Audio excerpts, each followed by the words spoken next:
Good morning साथियों। मैं हवलदार GD Vishwanath Pratap Singh आप सभी का हार्दिक स्वागत एवं अभिनंदन करता हूं।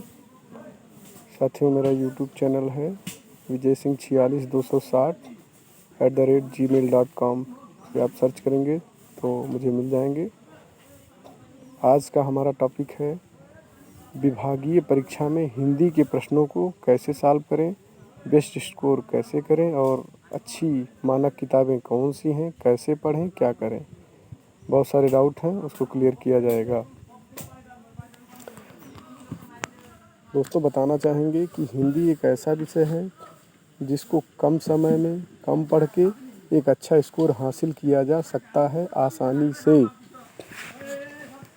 लेकिन बहुत से अभ्यर्थी हिंदी को हल्के में ले लेते हैं और पढ़ते उसको ज़्यादा ध्यान नहीं देते हैं। तो आप ऐसा न करें। एक दोबारा बेहतरीन मौका मिला हुआ है आपको। तो सबसे पहले अगर मानक किताब की बात की जाए तो मानक किताब में आपको एक आदित्य पब्लिकेशन की पतली सी बुक आती है हिंदी के लिए, और एक लूसेंट की। दोनों में से कोई भी एक बुक आप कम से कम 8-10 बार पढ़ डालिए। और उसके बाद जो है कमलेश मेजर का चैनल है, वहाँ पर वो हिंदी से रिलेटेड मॉक टेस्ट डाले हुए हैं, प्रैक्टिस सेट जिसको हम बोलते हैं। कम से कम उसको भी 10-15 प्रैक्टिस सेट दे दीजिए आप। पढ़ाई करने के बाद साथियों मॉक टेस्ट देना बहुत ही ज़रूरी होता है। हमने पढ़ा तो बहुत कुछ, लेकिन हमें आता कितना है ये भी हमको जानना ज़रूरी है।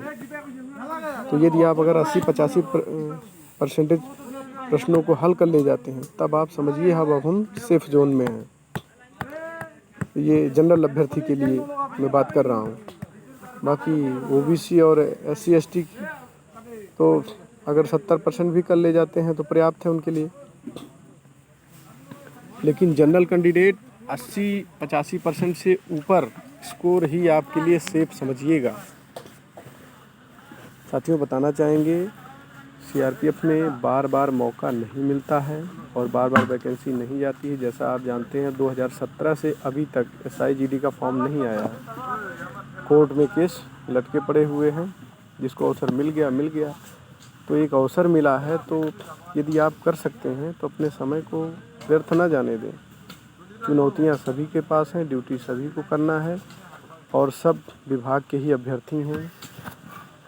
तो उसमें से जो अपना कीमती समय निकाल कर जो समय देगा वो कुछ कर सकता है, वो अपना कैरियर बना सकता है। तो ये वीडियो बनाने का मेरा आशय यही है। कई अभ्यर्थी साथ वाले मेरे बोल रहे थे कैसे क्या पढ़ें, कौन सी किताबें पढ़ें, बहुत सारे डाउट थे, बोल रहे थे। तो यहाँ व्यस्तता के कारण जो है नहीं हो पा रहा था।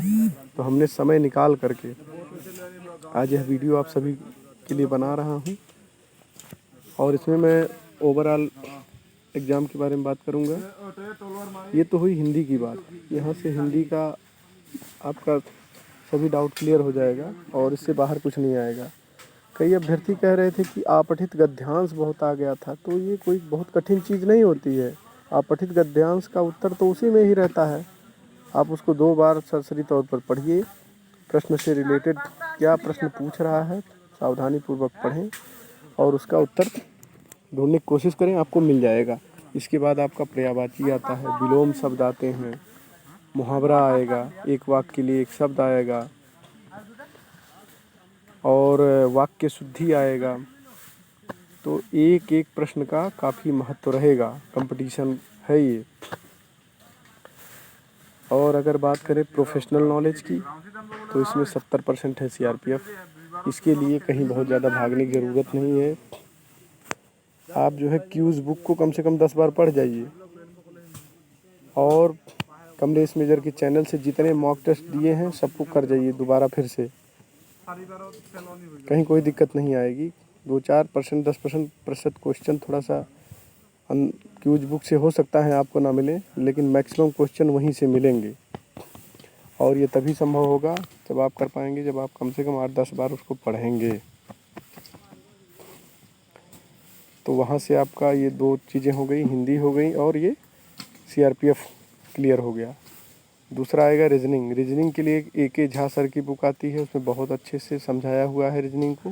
हर टाइप के क्वेश्चन को कर डालिए और उसका प्रैक्टिस थोड़ा कर डालिए। हर टाइप के कम से कम 10-10 क्वेश्चन सॉल्व कर डालिए और एक 2-3 मॉक टेस्ट कर लीजिए, आपका रीजनिंग भी तैयार हो जाएगा। इसके बाद मैथ के लिए RS अग्रवाल सर की बुक आती है, काफ़ी बढ़िया है। जिसको कुछ भी मैथ नहीं आता उसको बहुत कुछ आ जाएगा। एग्जाम्पल सॉल्व कर लीजिए, इसके बाद प्रश्न को लगाने की कोशिश करिए। फार्मूले ज़रूर याद कर लीजिए, क्योंकि बहुत सारे क्वेश्चंस आपको डायरेक्ट फार्मूले पे ही आएंगे, बहुत ज़्यादा घुमाव के नहीं आएंगे। तो इस प्रकार आप अपनी तैयारी को बेहतर अंजाम दे सकते हैं। साथियों, मैंने पिछले वीडियो में ही बात बोला था कि आग सीने में हमेशा होनी चाहिए। जिसके सीने में आग है, जुनून और जज्बा होना चाहिए, वो व्यक्ति करेगा। कैसे भी किसी भी प्रकार की ड्यूटी उसको निभाना क्यों न पड़े, वो करेगा।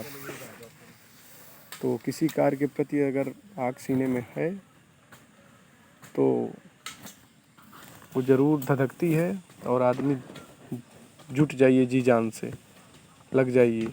कोई बड़ी चीज़ नहीं है। अगर आप ये 1-2 महीने हैं आपके पास, इसको अगर आप बढ़िया से दे देते हैं तो आपका करियर उज्जवल हो सकता है।